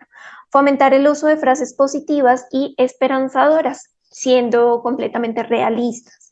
También tenemos el autocuidado y establecer los límites. Es fundamental promover que la persona afectada reconozca sus propios límites emocionales, sepa cuándo pedir ayuda, y esto es sumamente relevante. Si bien hay personas que dentro de su familia asumen una figura un poquito más de ser la persona fuerte, de ser la persona que ancla a la tierra, nuevamente a toda su red, pues también hay que identificar, y más adelante voy a hablar sobre esas señales de alarma o esas banderas rojas cuando pues es necesario identificar que necesitamos pedir ayuda. También es importante resolver espacios en los cuales podamos acceder a actividades que generen bienestar. Pueden ser esos espacios familiares, comunales, y pues también accediendo a todos los servicios de pronto de las entidades que el gobierno pues tenga a su disposición. Desde otra perspectiva, tenemos unas estrategias para el bienestar desde lo comunitario. Aquí es sumamente importante trabajar en la construcción y el fortalecimiento de los espacios seguros para la expresión emocional. Después de que cada uno de nosotros pues atraviesa un evento traumático producto de estas, digamos que eventos naturales, es importante que tengamos esos espacios seguros para poder hablar. Aquí hace poco en Colombia también atravesamos por un sismo bastante fuerte y efectivamente es la conversación, ¿no? Y es necesario, es completamente necesario poder reconocer cómo actuamos, enterarnos y capacitarnos de pronto un poquito más en cuanto a de qué manera tengo que actuar durante la emergencia, después de la emergencia e incluso qué lecciones aprendidas me quedaron para poder prevenir alguna, pues un desenlace un poquito desafortunado de acuerdo con lo que ocurrió en ese momento. También es importante el fortalecimiento de las redes de apoyo mutuo. Identificar y potencializar, liderazgo comunitario, promover el acompañamiento entre vecinos, familiares y amigos. Es importante también reconocer dentro de las unidades familiares qué personas conviven, ¿cierto? ¿Qué familias tienen niños pequeños? ¿En qué casas o en qué lugares tienen adultos mayores? Identificar las mascotas, porque de esta manera pues nosotros también como red podemos brindar un apoyo. También estimular la colaboración en la reconstrucción física y emocional, generando sentido de propósito y vitalidad, que pues esto básicamente es un sentimiento que se extiende una vez pues ya hemos atravesado la emergencia. También incluye realizar actividades de psicoeducación y prevención. Esto pues va enfocado más a talleres y charlas que expliquen las reacciones normales tras un desastre y cómo manejar el estrés que nos genera atravesar este tipo de situaciones. Capacitar también a las personas que hacen parte de todos los organismos de salud, incluso a los maestros, a los líderes de la comunidad en manejo emocional y detección de algunas alertas asociadas pues a toda ese desequilibrio psicológico que probablemente las personas van atravesando. También pues acceder a información clara sobre dónde y cómo buscar ayuda. ¿Sí? No sé y no tengo claro si de pronto en su país en este momento ya es un poquito más clara las líneas de emergencia, si por ejemplo derivado de toda esta situación se concentraron algunos puntos de albergues, por ejemplo, si están identificando esos organismos que están realizando o adelantando actividades para poder pues tenderle la mano a la comunidad y superar estas situaciones. También se trata de generar espacios para los niños y adolescentes, implementando actividades lúdicas y terapéuticas que permitan expresar las emociones, ¿cierto? Porque si bien tenemos que reconocer que ellos, específicamente los niños y adolescentes, pues digamos que también pasan por un momento bastante complicado y es necesario crear entornos seguros para restablecer nuevamente la rutina. Así como ocurre con las personas adultas, pues es necesario llevarlo a cabo con los niños para pues ir retomando nuevamente la normalidad y poder identificar cuando algo realmente, digamos que no está encajando con lo que se esperaría que ocurra unas 4 semanas posteriores al evento, por ejemplo. En la pantalla estamos observando algunas de las señales de alarma que vengo a entregarles como aspecto puntual de mi charla, ya que hacen relación a unas señales en todo ámbito, tanto emocionales como psicológicas, por ejemplo, que incluyen la tristeza profunda que no mejora con el tiempo. Si existen llantos frecuentes sin una justa causa o un objetivo identificado, cambios bruscos de humor o irritabilidad constante, sentimientos de desesperanza o vacío, culpa también por lo sucedido, dificultad para concentrarse o tomar decisiones simples. Señales de trauma o ansiedad severa, pues ya incluyen pesadillas constantes o recuerdos involuntarios del desastre, miedo intenso a que vuelva a ocurrir, sensación de estar en peligro todo el tiempo, reacciones físicas como por ejemplo sudoración, taquicardia, temblores, sensación de ahogo, que pues esto estaría más relacionado con un ataque de ansiedad, por ejemplo, o un ataque de pánico. Evitar lugares, personas o conversaciones que recuerden el evento. Y también un último nivel de señal de alarma incluye esos cambios abruptos en los hábitos básicos. No poder dormir o dormir demasiado, falta de apetito durante varios días o comer en exceso, dejar de cuidar la higiene personal o aislamiento social. En los niños es muy curioso porque probablemente vamos a identificar que regresan nuevamente a comportamientos de la niñez, como por ejemplo un niño que ya no se chupaba el dedo o que ya no mojaba la cama, nuevamente vuelve a hacerlo.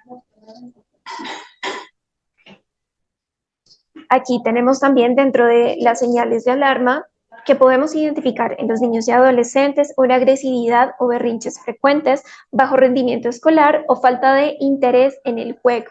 Y también puede ser un signo alarmante que tengan lugar nuevos miedos como quedarse solos, dormir o temer a la oscuridad, cuando pues antes no ocurría. Por lo tanto, teniendo en cuenta estos señales de alarmas o estas banderas rojas, ¿cuándo buscar ayuda profesional? Cuando pasan más de 4 semanas y los síntomas no mejoran o estos empeoran. Después también de identificar algunas dificultades para dormir, comer o concentrarse, experimentar desesperanza constante o pensamientos suicidas, aislamiento total o ataques de pánico frecuentes. En conclusión, aquello que no ayuda una vez hemos atravesado una emergencia pues natural es fingir que no pasó nada, aislarse de absolutamente todo el mundo, reprimir nuestras emociones o sentir vergüenza por llorar o tener miedo, recurrir al alcohol o medicamentos sin control para olvidar ese suceso, manejar dentro de nuestro vocabulario frases que minimizan el dolor, como por ejemplo, otros lo pasaron peor o ya deberías estar bien, evitar la ayuda profesional por prejuicio o miedo a ser señalado por los demás, negar el sufrimiento de todo, o sea, todo el tiempo. Y lo que sí nos ayuda sería volver poco a poco a la rutina básica, hablar con alguien de confianza o escribir lo que nosotros estamos experimentando, reconocer y validar las emociones sin juzgar a la persona, cuidar nuestro cuerpo, hacer pausas, alejarnos de las noticias o las redes que nos generan más ansiedad, aceptar acompañamiento profesional si realmente lo necesitamos, buscar pequeños momentos de bienestar, es decir, agradecer, abrazar, reír, buscar nuevamente ese contacto con nuestra comunidad o con nuestra familia. Ya hablando un poquito más del tema a nivel ocupacional, ya como podemos ver estas dos perspectivas, tanto lo que ocurre en esa persona como lo que ocurre a nivel organizacional, tenemos que este tipo de situaciones generan efectos tanto individuales como efectos a nivel pues, de la empresa.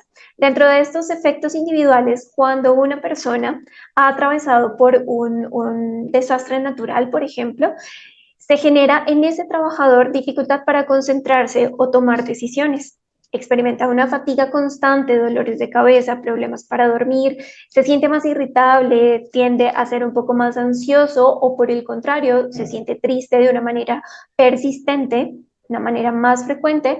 También podemos tener alza en las tasas de ausentismo o el presentismo, que recordemos que el presentismo básicamente hace alusión a que tu trabajador asiste, pero no es productivo. Básicamente es como esa presencia, ausencia, que efectivamente vas a tu trabajo, pero realmente no logras concentrarte, realmente no eres productivo.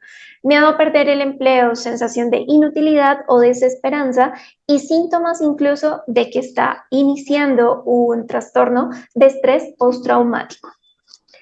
A nivel organizacional, pues entonces tenemos las alteraciones operativas. Aquí básicamente se identifican disminuciones del rendimiento en general, retrasos en los procesos y toma de decisiones, caída en la productividad, problemas relacionales. ¿Por qué? Pues porque hay un aumento de tensiones entre los compañeros. Hay dificultades de comunicación, hay desgaste emocional de los líderes que deben mantener pues el orden, quizás sin tener herramientas psicológicas o quizá porque ellos también están atravesando por situaciones devastadoras y pues tienen que ejercer su papel de líder. Entonces aquí es sumamente importante poder establecer dentro de las organizaciones una serie de acciones que promuevan y prevengan este tipo de situaciones en las que probablemente logremos tener un líder que pues no tiene todas las herramientas psicológicas para darle soporte a su equipo de trabajo. También hay afectaciones culturales. Hay pérdida de confianza quizá en la organización, percepción de indiferencia institucional y desmotivación generalizada si dentro de la empresa pues no implementamos un plan de acción para poder cobijar a nuestros trabajadores una vez ha ocurrido una emergencia. Dentro de las estrategias a nivel pues organizacional, una vez ya se ha vivido esta emergencia, tenemos básicamente 3 fases. La primera fase sería esa fase inmediata post-desastre. Aquí se tendrían que implementar algunas medidas básicas, como por ejemplo que la comunicación sea clara, empática y transparente con todo el equipo. Tener quizá, y si la operación pues lo permite, flexibilidad en los horarios, verificar las condiciones personales, ¿cierto? Más que trabajadores, todos somos seres humanos y probablemente producto de las emergencias que hayamos atravesado, alguno de nuestros trabajadores haya perdido su familia, haya perdido su casa. Entonces es sumamente importante tener un trabajo en conjunto con recursos humanos, por ejemplo, con cada uno de los líderes para poder hacer pues el levantamiento de esta información y así verificar en qué condiciones están nuestros trabajadores. Y pues por último, activar las redes de apoyo internas, tener una comunidad entrenada dentro de la organización para poder dar soporte psicológico a las personas que estén entrenadas en primeros auxilios psicológicos, por ejemplo, para que puedan ser ese primer contacto de parte de la empresa con las personas afectadas. Dentro de la fase de estabilización, tenemos también acciones básicas enfocadas al bienestar emocional que se pueden desarrollar por medio de talleres de autocuidado y manejo del estrés, grupo de apoyo voluntario, formación de líderes en inteligencia emocional y contención básica, actividades colectivas de recuperación del ánimo. Entre los ajustes laborales también tenemos la reorganización de las cargas de trabajo, planes de retorno progresivo, priorización de bienestar sobre la productividad inmediata. Y este último punto me llama muchísimo la atención porque básicamente habla de que tenemos que ser un poco más humanos, ¿cierto? Humanizarnos ante esta situación de desastre y ante pues el hecho de que tenemos un compromiso con nuestros trabajadores y en la misma vía nuestros trabajadores también tendrían un compromiso con nosotros. Por último, la fase de recuperación y prevención, que pues básicamente nos invita a poder hacer esa retroalimentación de cómo respondió la empresa ante el desastre, si es importante o no, y si contamos con protocolos de salud mental para estos planes de gestión de riesgo y desastres, si efectivamente funcionaron o no. Promover también una cultura laboral empática, solidaria y centrada en el ser humano e invertir en programas permanentes en salud emocional y prevención de síntomas, incluso de pues, agotamiento profesional o trastornos como los que ya mencioné, asociados a estos eventos traumáticos que probablemente podemos vivir y desarrollar absolutamente todos nosotros como seres humanos ante estas situaciones naturales devastadoras. Así que muchísimas gracias por su tiempo, por su atención. No sé si de pronto alguien tenga alguna pregunta o alguna intervención. Vamos a ver por acá. ¿Alguien tiene alguna pregunta de lo que nos compartió la doctora ahorita? No. Y en el chat, si alguien tiene alguna pregunta. No, doctora. Estamos bien. Ok, perfecto. Entonces, por último, mi reflexión va hacia, si bien todos somos trabajadores, primero somos seres humanos, ¿cierto? Todos nosotros, y como lo escuché ahorita, en cada uno de las intervenciones de ustedes se recalca esa parte humana. Detrás de cada uno de nosotros existe una familia y por esto es sumamente importante entrenarnos, poder saber cómo tenemos que actuar, tener claro que efectivamente nos vamos a afectar a nivel emocional, pero también qué acciones podemos desarrollar pues para poder mitigar los riesgos que probablemente quizás sigan sucediendo, si bien no podemos controlar este tipo de situaciones, estar un poquito más entrenados pues sí nos va a favorecer en cuanto a cómo vamos a reaccionar y cómo vamos a gestionar estos pues riesgos que probablemente vamos a atravesar. Perfecto, muchísimas gracias, doctora. Y no podríamos estar más de acuerdo aquí en que necesitamos ser más humanas, ¿verdad? Nosotros somos Grupo Humana. Esto ha sido el primer seminario de lecciones humanas aprendidas de un terremoto.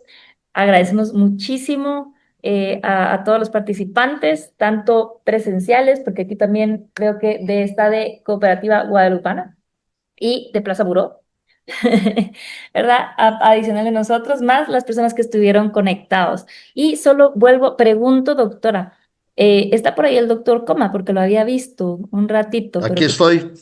Ahí Aquí está. estoy, Pamela. Ah, ya lo vi, Doc. Es que quería aprovechar para ver si nos puede comentar un poquito de más de Medilaboral, porque ya hicimos una pequeña introducción antes de que empezara la doctora, ¿verdad? Para comentarles a las empresas que están aquí conectadas también de los planes que ustedes tienen organizacionales en donde tenemos, por ejemplo, la parte de psicología, ¿verdad? Que es algo que a veces no es tomado en consideración dentro de los planes que se tienen y por eso hace un par de semanas es que habíamos empezado a platicar con ustedes para poder empezar a trabajar cuando cabal surgió todo esto. Entonces, no sé si tienen un Claro. poquito. Les presento al doctor Francisco Coma, él es el director de Medilaboral para que nos hable un poquito.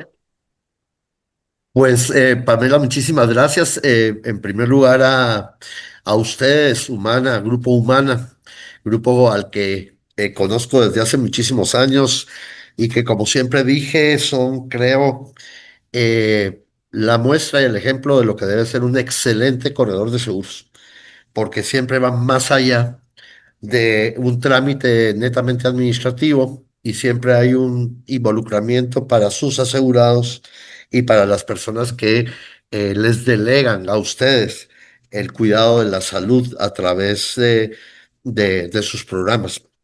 Medilaboral, bueno, Pero, doc, comentarles, no se le ve la cámara. No sé si la tiene trabada. perdón, déjeme ver un momento. Ey, Pero si no nos ¿algún problema? le vamos a poner una. ¿Algún? Perdón, no sé, traté de activarla otra vez y a ver.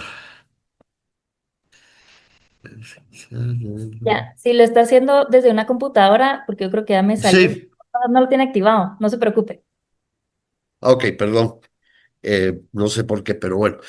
¿Me escuchan bien? Perfecto, bueno. Pues comentarles sobre nosotros, Medilaboral. Somos una empresa que está iniciando operaciones en Guatemala. Somos un grupo local que hace una alianza estratégica con Medilaboral Colombia, que es una institución que se especializa en programas de salud ocupacional y salud laboral. ¿Por qué la idea de que nazca una institución eh, en Guatemala bajo este término? Como ustedes pudieron ver y comentar, la estructura de Medilaboral es muy grande. Es probablemente la empresa más grande en Colombia, con más de 25 años de presencia en el mercado, y son los principales prestadores de servicios en este país con una red enorme. Guatemala ha venido evolucionando y creciendo, gracias a Dios, en relación a, muchas gracias por, Guatemala ha venido creciendo eh, y desde el punto de vista de reglamentación y desde el punto de vista de normas, se ha venido haciendo o creando la necesidad de tener una presencia más estructurada y empezar como que a generar, sin demeritar el trabajo que han hecho otros especialistas en salud ocupacional o en todo lo que es la implementación de los planes de salud ocupacional. Nosotros queremos generar el valor de una atención integral que va desde la perspectiva de ver cómo está la organización o la institución o la empresa desde el cumplimiento de la normativa, validando si es posible sus planes operativos en relación a salud ocupacional, evaluar si nosotros podemos colaborar desde la perspectiva de la realización de dichos planes de salud ocupacional, pero también con una presencia muy clara en la parte asistencial. Sabemos que hay muchas personas que por distintas circunstancias puede ser que no tuvieran acceso a un seguro médico o a la seguridad social y nosotros pues ofrecemos la oportunidad a través de un pago de una cuota mensual de ofrecer servicios médicos que se adaptan a las necesidades de cada institución. La visión para nosotros es dar un servicio integral como grupo. Tenemos la oportunidad de, en una sola institución, generar el valor tanto desde la perspectiva del cumplimiento de la normativa como desde el punto de vista de la parte asistencial, resaltando siempre el valor del aspecto ético y humano. Para nosotros, claramente, y en la línea que, por ejemplo, Grupo Humana maneja su relación con sus clientes, pues para nosotros es efectivamente algo muy similar. Tenemos valores y principios muy bien fundamentados. Pero tenemos ventajas competitivas porque no solo es ofertar el servicio, cumplir con la parte normativa o el brindar atenciones médicas cuando no sean requeridas, sino que además contamos con una plataforma de tecnología que es de fácil acceso, de fácil manejo, que permite, digamos, a los directores de recursos humanos de las distintas instituciones, si así fuera, contrataran nuestros servicios, poder enviar toda la información en línea o incluso que ustedes tengan acceso a través de un usuario permanente a la información que requieran de nosotros. Así, por ejemplo, un paciente que requiera una consulta médica puede generarla a través de nuestra página web, se programa su cita, es atendido, nosotros hacemos la historia clínica en sistema de información, emitimos, si hay necesidad, las recetas a través de forma electrónica, también los resultados de laboratorio, imágenes diagnósticas, todo lo manejamos en la plataforma. Y si una institución o una empresa requiere específicamente acceso a estadísticas mensuales de utilización de los servicios, pues tenemos esa plataforma y toda una gran cantidad de reportes que les pueden servir a ustedes para evaluar todos los aspectos relacionados con la salud de sus colaboradores. Por otro lado, considero importante mencionar que tenemos también la oportunidad de adaptarnos a las necesidades de la empresa. Por ejemplo, no todas las empresas requieren que haya un solo punto de atención. Podemos trabajar en forma coordinada y si así lo requieren, podemos generar el valor de enviar un médico al punto donde está la mayor concentración de trabajadores. En fin, tenemos una cantidad importante de servicios que podemos ofertarles. Pero para nosotros, y en este momento era importante, y sobre todo, de nuevo, quiero volver a agradecer al Grupo Humana, a Pamela, esta oportunidad de poder estar presentes en este evento tan importante, en donde se deja de manifiesto el interés que como Grupo Humana siempre tienen por los colaboradores, preocuparse por la salud mental de las personas después de un evento como el que sufrimos, ese terremoto, pues la verdad es que habla muy bien de ustedes. De mi parte, pues quedo a sus órdenes. Eh, si hay interés, yo les suplicaría, o si alguien quiere contactarnos, vamos le voy a pedir a Pamela que podamos dejar accesible la enfermedad, nuestro brochure en la presentación y los puntos de contacto para si alguien quisiera conocer más de nosotros. Así que muchísimas gracias por el espacio, Pamela, lo agradezco de corazón. No se preocupe, Doc, un gusto. Lo que pasa es que, perdón que lo puse ahí en el spot, pero cuando lo vi, No, tranquila. le escribí, dije, aprovechemos a preguntar un poquito. ¿Y cuándo es que abren? ¿Cuándo ya empiezan aquí en Guate? Bueno, ya estamos con operaciones abiertas, ya estamos ubicados en el edificio Torino. En Torino 2, en el 10.º nivel. Ahí están nuestras oficinas y nuestras clínicas de entrada. Ya, gracias a Dios, estamos prestando servicios a dos empresas en el interior de la República y estamos por cerrar algunos convenios más. Estamos muy contentos. Creemos firmemente que eh, existe la oportunidad de brindar un servicio eh, muy humanizado, muy técnico, muy profesional, con médicos que tienen la experiencia en salud laboral y sobre todo desde el punto de vista del cumplimiento de las normas, manuales, etcétera, también tenemos la experiencia. Además, lo que les decía, la flexibilidad de poder nosotros adaptarnos a las necesidades de una empresa. Nosotros no tenemos un producto cerrado. Nosotros, si alguien, por ejemplo, dice, bueno, yo tengo en mi empresa a lo mejor 30 personas no cubiertas, ni por el seguro, por las razones que sean, o por que no tienen seguro social también por distintas circunstancias, pues aquí estamos nosotros. También nos enfocamos mucho en la prevención del ausentismo laboral. Para nosotros es fundamental. Desgraciadamente sabemos que institucionalmente el seguro social muchas veces es muy lento para la prestación de servicios y no necesariamente resuelve las consultas médicas de un paciente que hoy se siente mal, solicita o va a pedir una atención y a lo mejor lo atienden en una semana. Nosotros tenemos la capacidad de prestar esa atención médica en forma inmediata. En fin, estamos aquí para que si hay necesidad podamos ampliar la información. Gracias, Pamela. Perfecto, muchísimas gracias. Así que así, con esto ya concluimos. Muchísimas gracias a todos los que estuvieron presentes, gracias aquí también a los que estuvieron aquí presentes.